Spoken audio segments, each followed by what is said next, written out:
welcome to Achieve with Carolina Live.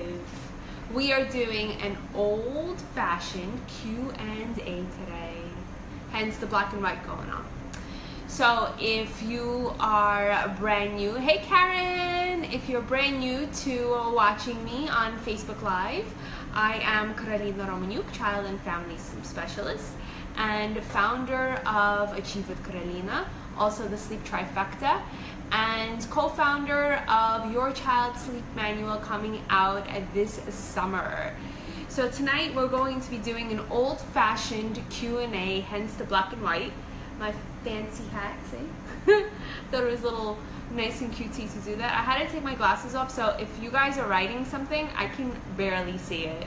It's because there's like a glare going on, and I didn't want to kind of distract you or myself. So I will be able to see your posts afterwards. Hold on, I see that there are people saying, hey Anna, hi! Thanks for joining.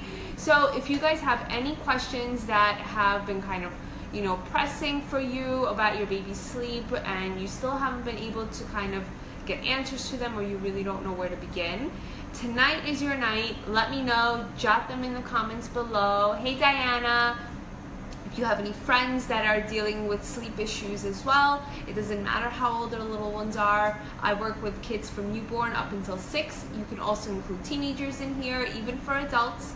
Type in any of your comments that you have, questions regarding your baby's sleep. Let me know and we can start to begin. We're getting an awesome turnout. I'm sorry for a little late notice on it. There was a little bit of technical difficulty going on. But everyone that's signing on, we're doing an old-fashioned Q&A. Hence, again, the black and white.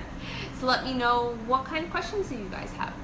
How has your summer been going on? Today it was freaking scorching hot outside, so I hope you guys are staying nice and cool and your little ones are sleeping indoors and not outside taking naps, and I hope that bedtime is going really good for you. I know that summer is a really pressing time for parents to kind of stay on track with their routines and their schedules and stuff like that, and I know that it's a little difficult, you know, during the summer, because you want to go outside, you want to go out for a walk because it's nice and beautiful, especially where we live right by the ocean. It's really, really nice to go outside and take a walk, take a stroll. But again, you want to make sure that you are keeping your child's sleep a priority. And yes, I do have a little minor rule that you can kind of go offset of that. It's my 80-20 rule.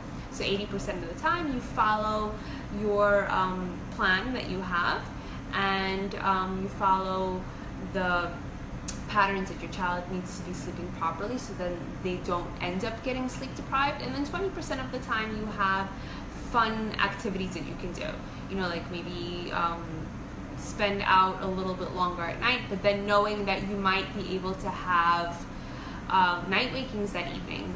So if you know that, then the next day you can kind of just help and compensate with that. So I see we're getting a lot of people on. Hey Diana, hey Sabina. So again, put your questions in. If you have any friends that are also a little in the sleep deprived department going on, type their name in, highlight them here, share this video right there. You can just click share. It takes you literally like 1 second to do that. And it really does help lots of other parents, because there's only so much I can do that Facebook allows me, and you guys can go ahead and help anybody else that you know that might need assistance or might be a little shy in you know, kind of asking for that. So go ahead. And hey Allegra, let's see, I see that we're getting questions. Let me put my glasses on. I apologize in advance if there's a glare. Okay, let's see. What's going on? I feel like an old lady. Okay.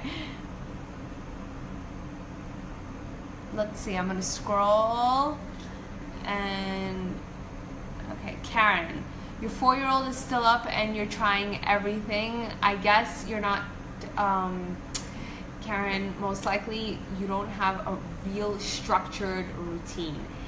It is right now 10:20, girl.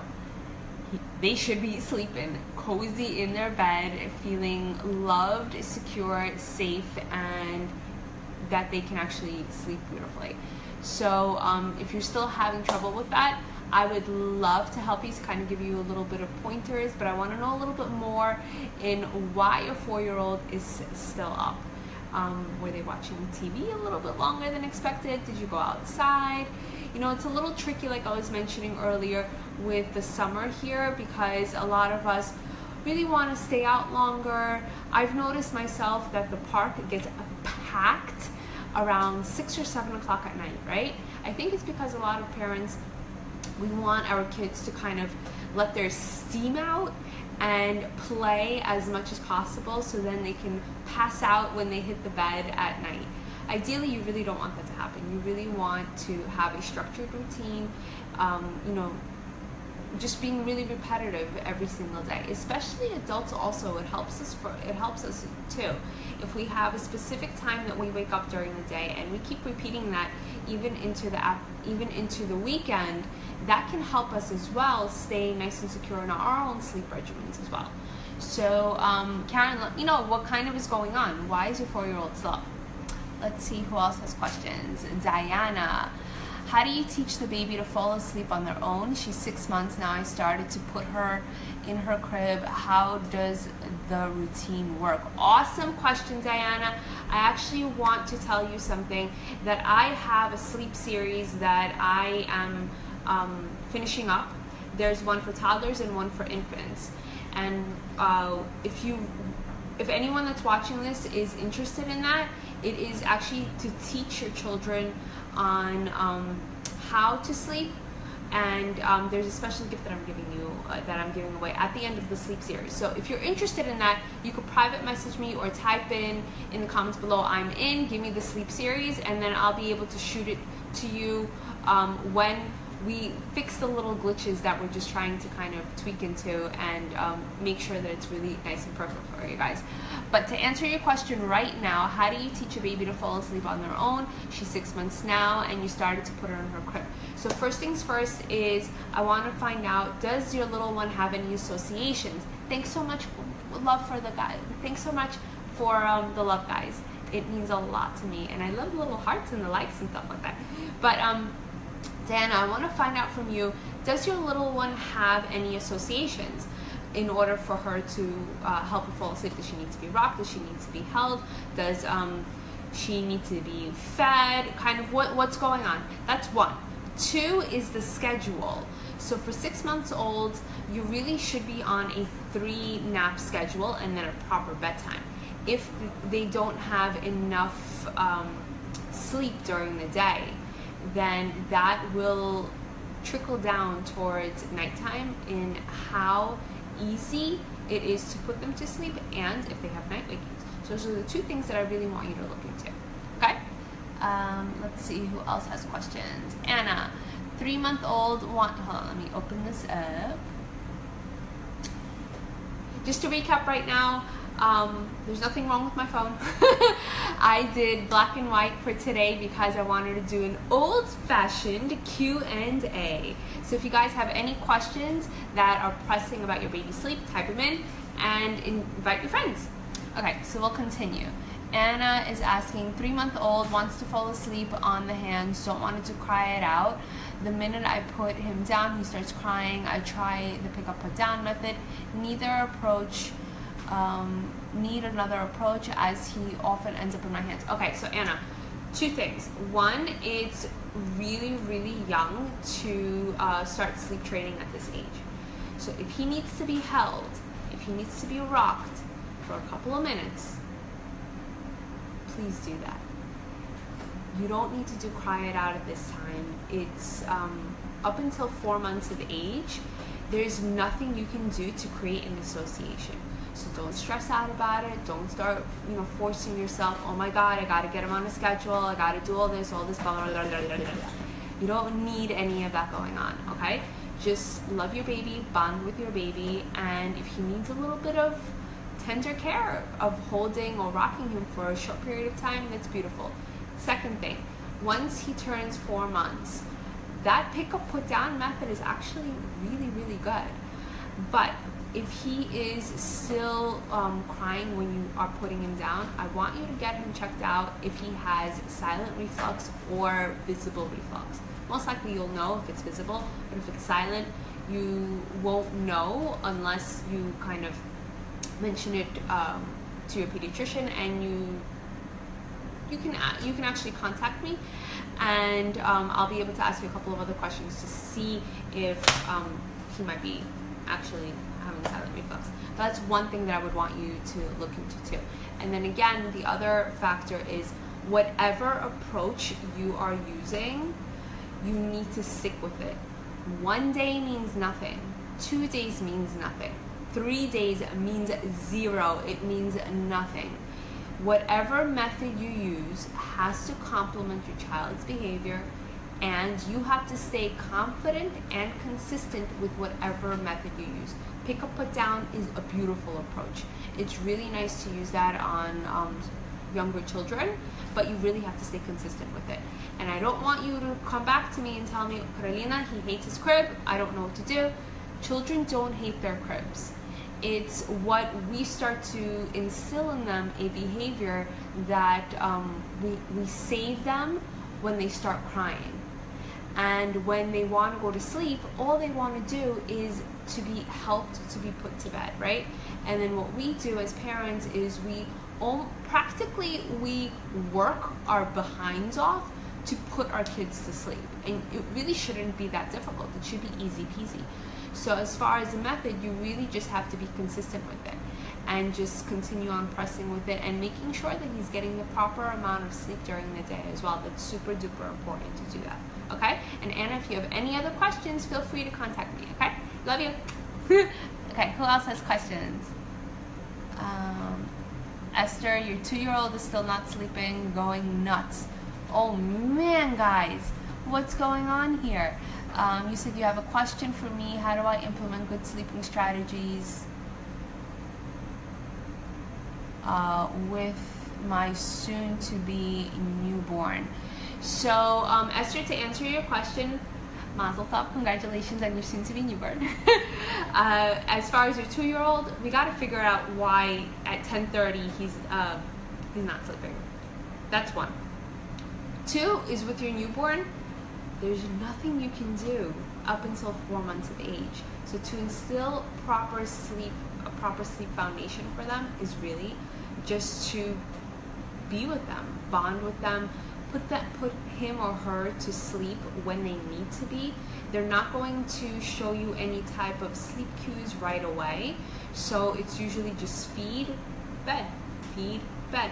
They have a very light amount of a small fraction of a window that they can stay awake. I wouldn't force them to stay awake or anything like that. So really it's just feeding them and putting them to bed. Once they get closer towards 2.5 to 3 months, then you can start using the environment more as in creating that foundation for them, like making it a little bit darker. You can start using the white noise machine. Actually, you can start using the white noise machine from day 1, because all it is, it mimics the first home, which is the womb, and that can help as well.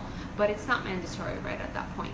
Usually closer by 4 months, like around 3.5 to 4 months, that's when their patterns and everything starts to synchronize and organize, and then they sleep more with adult-like patterns. That's where that lovely 4-month sleep progression kicks in. It's marketed to scare the petunias off parents.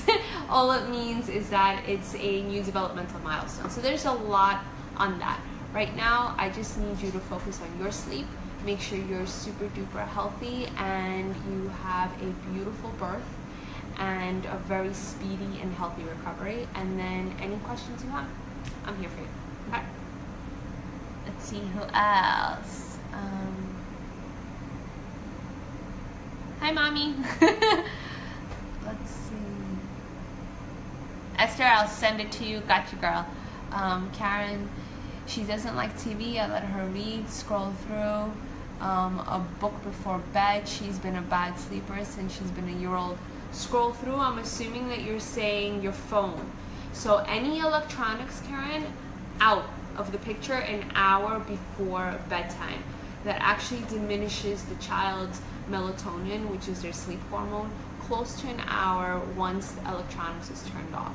So no electronics, it means no iPads, no phones, no TV, no computers, nothing an hour before bed. I would really want you to put together a very strict routine, just like when they're in daycare or when kids are in school, they know what's next. So everything is nice and structured. They have also like posters that tell them, okay, this is when reading time is, this is when nap time is, this is when feeding time is, this is when playtime is, things like that. You can create a bedtime poster for yourself and then kind of go with the flow on that part and talk with her, okay, what goes next in our bedtime routine? And then the last part is her sleeping. So you can go through that, stay consistent with it. 2-year-olds really want to make sure that they are,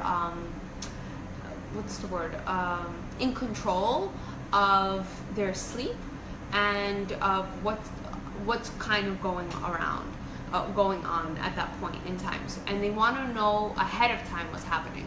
So if you make it like a game, I'm pretty sure that you will start to get her sleeping before 11 o'clock. It's going to take some time, but you need to stick with a really nice bedtime routine. And also timing is really important. So naps is really important. If she's taking naps, how long are the naps? What time are the naps? Are they balanced until bedtime? You don't want to have too much of an awake time. And by 10 o'clock, you've actually missed close to 3 sleep windows. So you really gotta work on bumping up that bedtime, and I would start implementing that along with the bedtime poster too. Okay, let's see. Allegra. Hold on, let me open this up. Your daughter is 2.5 and is giving you a really hard time going to bed. She used to be a breeze. I used to put her in her crib with her passy and blankie and she was fine. I needed to take away the passy. Wow, thanks guys so much for the love. Let's see, let's continue. I needed to take away the passy when she came down with mono. She still has her blankie though, but literally screams bloody murder till she falls asleep. I walk in every few minutes, lie her down. It's been a month and she won't give up. Okay,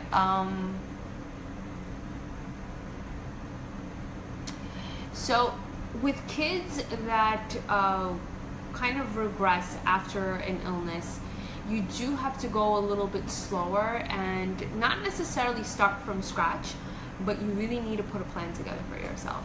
Especially the fact that you're saying that she screams bloody murder. That's not a very good sound.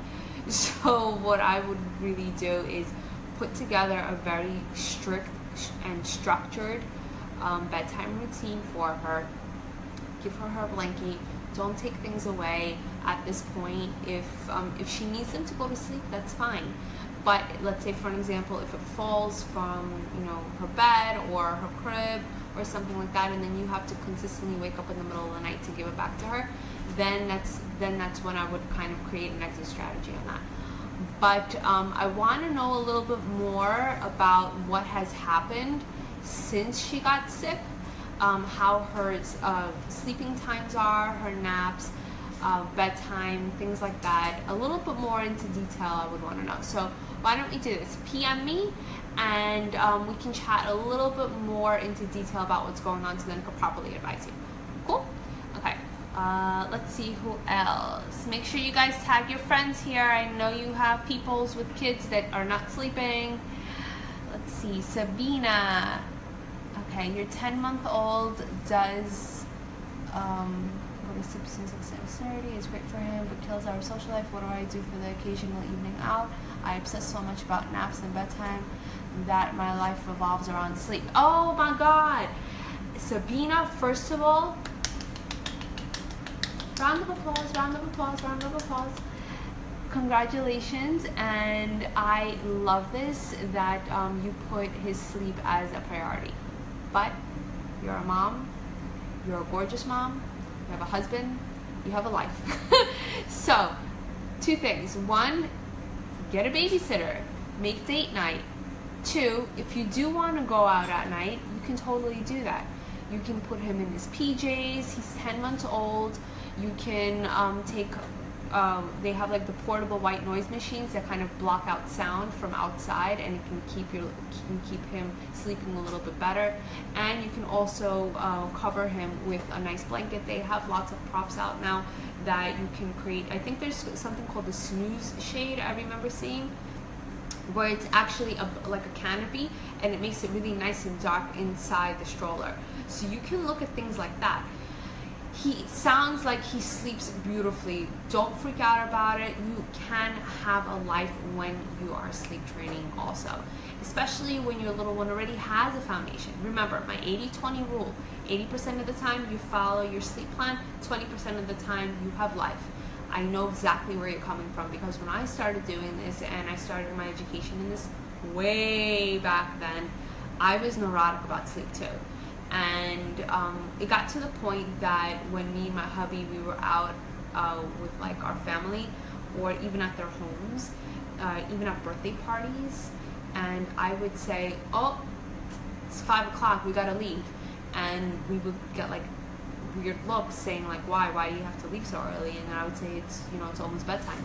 So I know exactly where you're coming from. Again, if he has wonderful sleep, which it sounds like he does, and he doesn't have night wakings, anything like that, feel free, go out, hang out. He can be up for a little longer, and then the next day you'll just catch up on his sleep if he has lost a little bit. It's totally fine. Nothing detrimental is going to happen, as long as he is getting the proper amount of sleep consistently. Cool. Let's see who else. Hi, Clara. Thanks, Mom. Like my hat? Let's see who else. Esther, can you recommend a good book for sleeping? Do you like the 12 hours by 12 months? Actually, a good book for sleeping, are you asking as a bedtime book or for you to read, like for you to fall asleep? As far as a bedtime book, I actually wrote a really, really, really cute book. Good Night, Melanie. Good Morning, Corey. It's on Amazon. Wink, wink. You can get that online. As far as the book for you, the 12 hours by 12 months, it's a really good book to learn about kind of like the beginning of what to do. I would take a lot of these books with a grain of salt. I wouldn't really be too intensified into them because they're very black and white. Kind of funny that I'm saying that because I'm in black and white right now. But you need a gray area, right? For sleep, you need a gray area. Every child is different. You don't want to put yourself in a box. So these books that are out there, they are fantastic. They are made for the mass public. So I always tell parents, take everything with a grain of salt. Most of them do have a lot of information about sleep, about, you know, different things that you can do according to like ages, but as far as methods, each book has their own specific approach. What I would recommend for you to do is the 12 hours by 12 months is really good as far as an educational piece, and other books that you might read that have different methods, you can test them out. But if you're testing them out, what I need you to do is make sure that whatever one you're picking, you feel confident in using, and it matches your child's parental philosophy. I don't want anybody on this thread or anybody that you know pick a freaking method and you can't stick with it because you don't feel right, or you pick a method because someone told you, oh, this works for me. That's bullshit, because everybody is completely different. You need to follow what your parental philosophy is and what your child's behavior is. Everybody is completely different, and when you go into sleep training, you have to go in with a mind of success, not going in with a state of confusion or a state of, let's try this and see how it goes. If you go in with that mindset, you're gonna fail. I can guarantee that right now.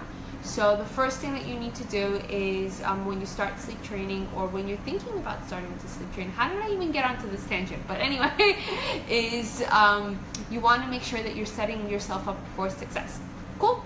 Okay, next. Hey Maria. Krupa, hi. Let's see, Clara has more questions. Your 3-year-old started giving you problems to go to bed at night. I follow usual routine of a bath And then bedtime, she starts crying, throwing a tantrum as soon as we get out of the shower, and we'll almost continue until we're down. She comes down.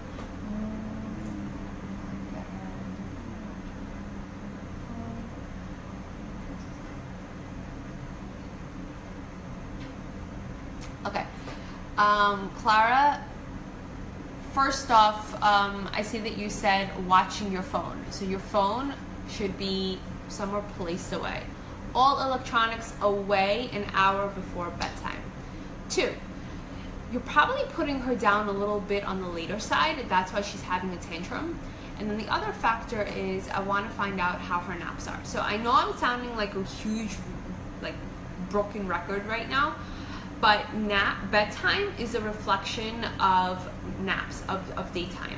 If your little one is not getting the proper amount of sleep during the day, they're building up on sleep deprivation, and then that trickles down into nighttime. So if there's a huge wake window between naps and bedtime, you are guaranteed these tantrums that are occurring. One thing you can do also is use essential oils. You can use those in the bath. You can use them massaging her. Also, talking about sleep in a healthy fashion throughout the day is really important. I mean, like, sleep in my house is a regular conversation. We wake up in the morning, that's the first time that's usually like the first thing that we talk about is how's your rest? Oh, you know, like today we're gonna have naps and like things like that. It's a regular conversation, and it should be a positive reinforcement for kids. Unfortunately, our society portrays sleep as something that is negative. You're missing out on stuff. We try and push it away. Also, nighttime is a reflection that bad things happen. You know, like monsters come out. It's scary. Nighttime is nervous. It has like this bad rep. And sleep should not be that way. It's a blessing. It's something that you get to do with your children, and not something that you have to do with them. So creating a really structured routine, Clara, is really important for your little one.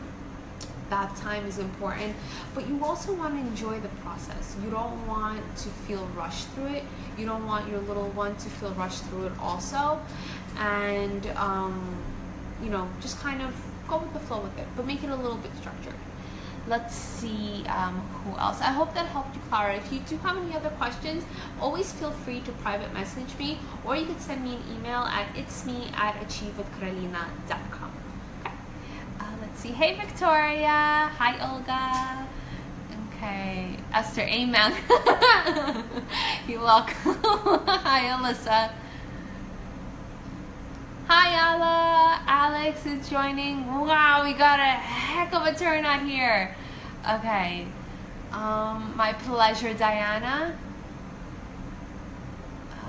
Let's see. Okay, I don't know who I'm talking to here, but it says Robin Dahlia Davidoff. You're welcome. And hi. Thanks, Marina. Karen, okay, what's the ideal amount for a 4-year-old nap in daycare? Usually, I mean, it depends, but it can be anywhere from 1 to 2 hours. Ideally, not less than 1 hour, but you kind of want to go a little bit maybe closer to like 1.5 to 2 hours without really waking up. And that's really like it. That's really what you want to go. Karen says she doesn't nap during the weekend. I wonder why. Do you have party time going on at home? Is that why she's not taking naps during the weekend? It's usually what I get from parents, and you know what? I'm gonna let you guys in on a little secret. My kids already just turned 7. Aaron is going to be 5, and Aaron doesn't always take naps either. He takes them beautifully in daycare. He's actually the only kid in daycare that takes naps. And they always, you know, say, "Oh, that's a sleep consultant's kids. That's why he's taking naps." But during the summer, it's kind of hard to put him down for a nap. So even though I enforce it, it's still a little difficult even for me. So don't worry about it. But what you can do is you can kind of balance it off with an early bedtime. So that's how I do it. So that's like a little cool trick that I can tell you about. Zenip, hi. Hey, Stu. Oh, hi, Stu. Okay, so guys, any other questions that you have? Do you have any friends right now that are up? What time is it? 10:38. That are not sleeping? Their kids are awake? Type their name in here. Let them in on our live chat. Let's see who else. I'm seeing more questions. Oh man, there are more questions. Karen, you say I have a strict pattern but no luck. Then you know what? Karen, why don't you ask her what she would like to do before bedtime? I mean, 2-year-olds like to be in control. So you can give her 3 options to choose from and create your poster, your bedtime poster together. And she chooses what she wants in her routine. That way you can tell her, you pick that. So now that's what we're gonna do. If she gets back at you and tells you, I don't wanna do that, you remind her, this is what you chose to do, so this is what we're gonna do. Better yet, why don't you do that poster, create the poster, and then I want you to send me a picture because I wanna make sure that you're actually doing this, okay? So that's your homework for, I'll give you up until Monday. You got the whole weekend to do it, okay? Hey Mike, hi Angela, Marina. Let's see, what questions do you have? How much should a 7-month-old sleep? Naps, bedtime, and what's the best approach with getting her to fall asleep in her crib for both? Okay, so 7-month-old should ideally be, on 3 naps up until like 8 months, but they might at that point drop down to 2. So you're kind of in transition mode. Also, by 8 months, they have a new milestone that they go through. It's also known as separation anxiety, which kind of eases its way into there. So you're gonna notice that they're a little more clingier and they might need a little more sleep. So it's a little tricky for the 7-month-olds on how much they need, because they're kind of on the cusp between transitions from 3 to 2 naps. So it's like a little, it's on the tricky side on that. And then the best thing that I can tell you, you said for her to fall asleep in her crib, is one thing that you can do is however your child falls asleep, like their last memory that they have of them falling asleep is their first expectation they have when they wake up. So what I mean by that is, if your little one falls asleep being rocked, being held, being fed, whatever kind of goes on, and they fall asleep in that position, when they wake up in the middle of the night, if they're not getting proper amount of sleep, they are going to expect that same prop to help them go back to bed. If it's you being the human prop, or if they have an association, that is what they're going to expect to help them go back to bed. So if you don't have an association, you can just put them in.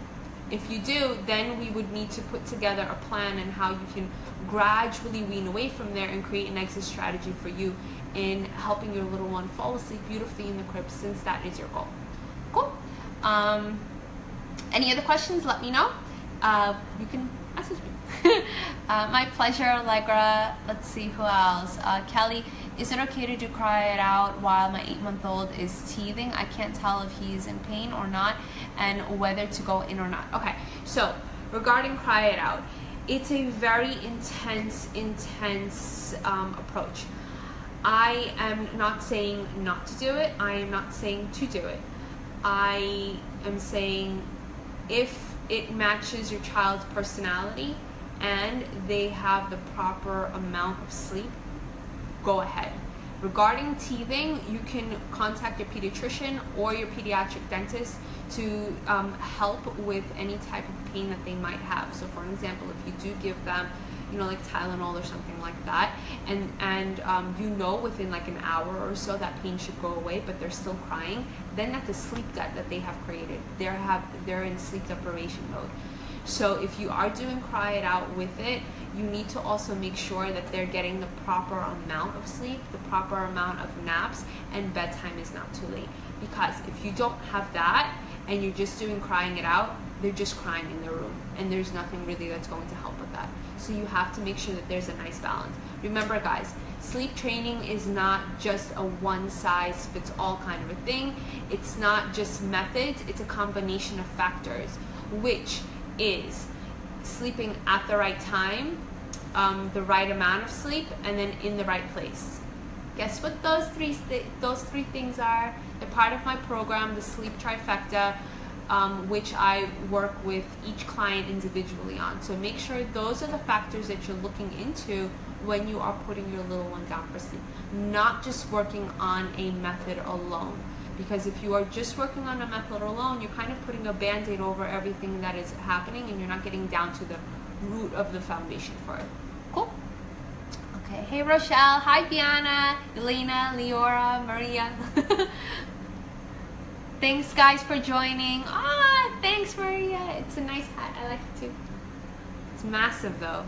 It's like one of those like one size fits all, but it doesn't because it's so big. Hey Janet, hi Angel. Thanks guys for joining on tonight. Wow, we got a massive turnout. I guess you guys missed me as much as I missed you.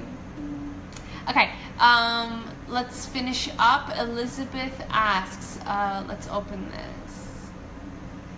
Your 20-month-old is giving you a hard time falling asleep lately. He's always been so good about falling asleep in his crib. The past few weeks, he will scream, cry until you pick him up and lay him in bed, but it takes him an hour to fall asleep. You don't know what to do. Okay. Main thing that I would want to find out is if all of a sudden he's kind of like when you have to put him down to bed, is I would want you to keep a sleep diary and start to see if there's a pattern in his naps, and as well bedtime, making sure it's not too late, especially with summer right now. If this has been happening recently to you, that probably means that it started happening closer towards summer, which means that you're probably hanging out outside and a little bit too much later than expected, and then bedtime is a little bit later because it's summer. If that's most likely probably what's going on. I would want you, again, keep a sleep diary for yourself for at least a week. Start to see a pattern in how much sleep he's getting. It's most likely what's going on with kids when they start throwing tantrums and they can't fall asleep properly within at least 15 to 20 minutes. And if it takes you longer than that, that means that there's some sort of sleep debt that has accumulated. So probably one nap was a little bit shorter. I wonder if he's taking 2 naps. He should ideally be on 1 at this point, but he might be in transition mode going from 2 to 1. So that's another thing that I would want to know. Let me know, Elizabeth. You can message me, or you can email me at itsme@achievewithkarolina.com, or you can respond to this. Okay. Hey Audrey, my pleasure, Clara. Spina, you said, if I keep my little one out past his usual bedtime, do I need to adjust his nap schedule the next day? No, you don't. You never, ever really adjust naps like that much. Bedtime always gets adjusted, because if naps are shitty, bedtime has to be really good. So naps are short or they don't happen, bedtime got to be bumped up to compensate for that loss of sleep. Hey Luba. Okay, Karen. My eye is itching. Okay. Let's see. Since she doesn't nap during the weekend, she's in bed earlier and find her falling asleep a bit easier. Yes. So, Karen, awesome job. So you're following my steps. Just balance it off on the weekend. Hey, Alina, Liana, my pleasure, Marina. We got a lot of Marinas on here. Wow. Alexa, Yana has a question. Let's see. Okay, Peoples, it's almost 11. Jot down the rest of your questions, and then I gotta go to sleep, so do you. Okay, let's see. Yana, your 3-year-old is a good sleep. Hold on, let me open this up. Make sure you guys like this video. Please share it also right below. It takes you like 1 second to do it. and so we can get, you know, more people to join in on these live videos, not just this one, but in general, for them to kind of find out. Also, another thing is I think I'm going to start doing these either on Wednesdays or Thursday nights, but it's only going to be once a week, okay? I have really cool stuff that I'm planning for the year. Yay! So I'm so excited for you guys. Okay, not really for me, for you. Okay, so let me answer Yana's question. Your 3-year-old is a good sleeper. She sleeps during the day about 2.5 hours to 3 hours at daycare, which is because of that. She's not exhausted enough to provide any tips. Wow, girl. 9 p.m. for a 3-year-old? Much earlier. So if you feel as though your daughter is not tired by 9, it means that she has missed her window for sleep. So 12:30 to 3:30 for 3 years old, that's pretty good. If yeah, so I'm assuming then her bedtime, if you feel as though she's not tired enough by 9, she probably falls asleep close to 10, and that's super duper late. Most likely you've passed one sleep window and you didn't notice. What I would do is I would start to watch her sleep cues around maybe 7-ish, 8, not later. 9, girl, that's super duper late. So she's probably falling asleep closer to 10. I would want you really to start keeping a sleep diary for yourself. Or another thing that you can do is you can move up her bedtime 15 minutes every couple of days until you kind of hit her sleep sweet spot, and kind of go from there. But 9 o'clock is it's really late. Another factor, your last resort would probably be capping off naps in daycare, but I'm pretty sure that your daycare wouldn't want to do that, because then that's kind of you know, misbalancing the rest of the kids. So we would want to make sure that she has a nice balance of sleep, but most likely she's being put to bed on the later cusp of it. Keep a diary for yourself. Cool. Okay, hope that answered your question. Hey Angelica. Okay, Yana has another question. You spoke to her teacher to not letting her sleep that long, but she says other kids need it and she won't be waking her up unless my daughter wakes up on her own. Okay, yeah, you can do that. Wow, damn, we have 400 views already. This is so cool. Yeah, Yana, I wouldn't necessarily cap off the sleep, because it's still a pretty good amount of time that she's sleeping. So I wouldn't do that. That would be like the last thing that I would do. I would first bump up bedtime earlier before I would start playing around with naps. You don't want to diminish any sleep from her if she's taking them really well. So that would really be like the last thing that I would do. Let's see, Karen has another question. I'm in the same boat as you, Yana. I keep asking them to wake her up, but they refuse. Yeah, see, daycares are really funny. They're not going to cater just to one child because a parent has a specific request. They usually don't do that because they have other kids that they have to tend to. So if your child sleeps beautifully in daycare, other parents are probably jealous. So I wouldn't wake up your child unless they are sleeping obscenely long, meaning they're not sleeping at night and they're taking that loss of sleep at night and they're replenishing it and taking way too much sleep during the day. It's the only time I would tell you that you have to have it capped. Now, if that is the case and we talk about it, I would be honored to talk to your daycare and tell them, listen, this is what we got to do. You got to wake this kid up, and that's it. So I would be more than happy to do that if you give me the green light, but I need to know if that is a process that we would need to go that route. Usually that's not the case. So let me know. Okay, let's see. Awesome, Liz. I'll be waiting for your PM. Okay, let's see. Moishe and Alana. I think I'm talking to Alana, but I might be also talking to Moishe. So let's see. You saying, what is the ideal time for a 10-month-old to go to sleep? A hubby wants him to go to sleep later than 7:30, but I feel like 7:30 is a perfect time. What are your thoughts? Again, it depends on naps, and they should be on 2 naps by now. So it depends on how well their naps are. That is when bedtime will be. It can be 7:30. It can even be earlier, because if naps are shitty, bedtime can literally, at this age, can be anywhere from, and I'm dead serious right now, from 4 for the whole night to even 7:30. If there are no naps. I know right now you're probably like, oh, what do you mean 4 o'clock? What do you mean? They're gonna wake up at 3 in the morning. No, that's not what's gonna happen.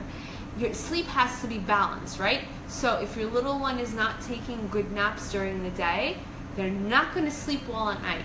I know your hubby wants your little one to sleep later, but tough noogies. You can't push time. You're not Mother Nature. We're biologically built for specific times to go to sleep. Our natural rhythms our body off of sleep works on 2 hormones primarily. Melatonin, which is your sleep hormone, and cortisol, which is your stress level. If you pass the melatonin level, you will have to wait until that cortisol, kind of depletes, and melatonin elevates all over again. So I know our hubbies, especially mine at points, wanted our kids to go to sleep later, but even though he knows what I do for a living, he still tried to push me to make them go to sleep a little bit later, and then our lovely night waking started to occur. And I never said I told you so, but he kind of knew that that's what I wanted to say. So make sure that you are protecting your child's sleep and you're not catering to other people's fantasy needs of what you want. You can always postpone bedtime later on if they're getting the proper sleep and they're not having night wakings. Then you can push bedtime a little bit later, maybe 1 or 2 times out of the week, and then balance it back. But ideally, you don't want it to go too late. Again, answering your question, Moshe and Alana, is bedtime will reflect on how naps are. So there's no specific time frame that you need to stay consistent on, meaning naps will happen whenever, but bedtime is always going to be at 7:30, 8 o'clock. Okay? Let's see, who else? Angelica. Let me open this up. Your 2.5-year-old will go to sleep at night fine with me putting him down and leaving. Recently, he wants to hold my arm next to him, and it's the sweetest thing because he kisses. Aww, that's so delicious. But you don't know why he's doing it all of a sudden. Don't question it. Go with the flow. That's the cutest little thing. He hugs it and he kisses it. Leave it alone. Don't drive yourself bonkers. Don't think it's an association. Kiss it back. Give him a kiss goodnight. Just sit there. It's okay. If he starts to, let's say like in a week or 2 weeks or so, he starts to say, "Mommy, stay with me," or he starts asking you for things, they're called curtain calls, then you can work on it. But if this is what he's doing right now, just embrace it. Don't stress it. Okay. Let's see. Marina. Hey, Marina. I'm telling you, people, we have so many Marinas on here. It's like the male version of Alex's. Okay. Let's see. Angelica. And how to stop it before it becomes a habit. Hold on. What was your question? Oh, I answered that. Okay, let's see. Yana, she's still not sleeping. It's 12 a.m. She's tossing and turning. Wait, 12 a.m. where? Where do you live, girl? It's 11 o'clock. Okay, let's see. Zarina, hey! Karen, thank you. Oh, my pleasure. Guys, I hope this is helpful. If this is helpful, give me thumbs up so I know. And then I can't wait for us to have our next video. Okay, let's see. We have 3 more people and then we're going to bed. Okay, let's see. Maria. Hi Maria. Your 3-year-old does not fall asleep unless you're with him in the room and also wakes up at various times throughout the night. I try to put him to sleep at 8:30 to 9, and it takes him 2 hours to fall asleep. What should I be changing his patterns? Okay, so we got lots of toddlers on here. The first thing first is with toddlers is when you're putting them to sleep is you want to make sure that you are not putting them to bed too late. I'm going to give you a little piece of advice that I actually started doing with toddlers recently. I use alarm clocks, timers. I know I always say not to use your phone, but in this case, timers kind of work really well. So what I do with the toddler is I would have the parents, especially if they have to sit by them or they have to rock them or they have to hold them or something like that. And what I would do is I would tell the mom, okay, you're going to sit here for a specific time frame, put that on your timer on your phone, and tell your child, okay, we're going to stay here until you hear the buzzer. And then you can turn it off before that if you're ready. It got to the point of most of my cases for toddlers that the kids just literally took the parent's phone, turned off the timer, and said, I'm ready to go to bed, before the timer went off. So that's something you can totally do. They have so many other products like top clocks and stuff like that, but that's if you want to invest in them. Totally more welcome to do that. Amazon Prime Pass. So you can still go on, get it. They're not that expensive. I think they're like anywhere between $25 to like $35 for one of those top clocks that have like colors on them, which will teach your kids when they need to go to sleep, when they have to wake up, things like that. But using your own phone as a timer also works. A visual board helps a lot for kids between 2 and 5. Sometimes for older kids, but it depends. But really within that age range, a visual bedtime board poster helps a lot. So they know what to expect, what to anticipate right after, and it's not kind of a guessing game. And that's really where it's so important for kids at this age, for bedtime, for them to know what happens next. It gets to the point that when we come home, we're so exhausted as adults that, we had either a stressful day at work, our bosses just kept like chewing our heads off, or we're so exhausted that we came home, and by the time bedtime approaches, we kind of just want to give up and, wave the white flag and say, I surrender, do what you want, and I'll just sit here until you fall asleep. But they follow our footsteps. So if we surrender, if we don't consider sleep as a priority, that's what our children feel. They don't feel that sleep is something that's needed and it's a must, which it should be. It is a must. Without sleep, we have no health. No health at all. Sleep is the foundation for everything. So making sleep a priority, explaining to them that it's very important that we get sleep, not that they're missing out on something, but the fact that, they get to grow, they get to have more energy, they get to learn more, and they are just healthy. They're always being taught in school and daycare about health, but unfortunately sleep is like not even on that cusp, and teaching that at home is really important to do that. So those are my tips for you, honey. Moshe and Ilana, thank you. He takes 2 naps an hour to 2 hours a nap. That's beautiful. So again, next thing is the times. That's another important thing. So what I would want you to do is to contact me, because I'm gonna head out. It's 11:02. I'm exhausted. I had a long day today, and I'm pretty sure you guys did too. So let me know. You can message me, let me know the schedule, and we'll kind of go from there so that I can properly advise you. And Karen, oh, no worries. Hey, Igor. Let's see. Oh, my pleasure, Maria. So, okay, I guess that's it for tonight, guys. I'm going to see you next week, probably on Wednesday, but I'll give you guys a heads up beforehand, okay? I'm trying to figure out when is a great time. Unless you guys have a specific night that you want us to have, like date night, just let me know. Comment below if you forgot a question. Share these videos with your friends. Get your friends on here. Again, there's only so much I can do to spread, the knowledge and to help as many families as possible. Okay? So that's it for this evening. Sweet dreams. Mwah. I love you all.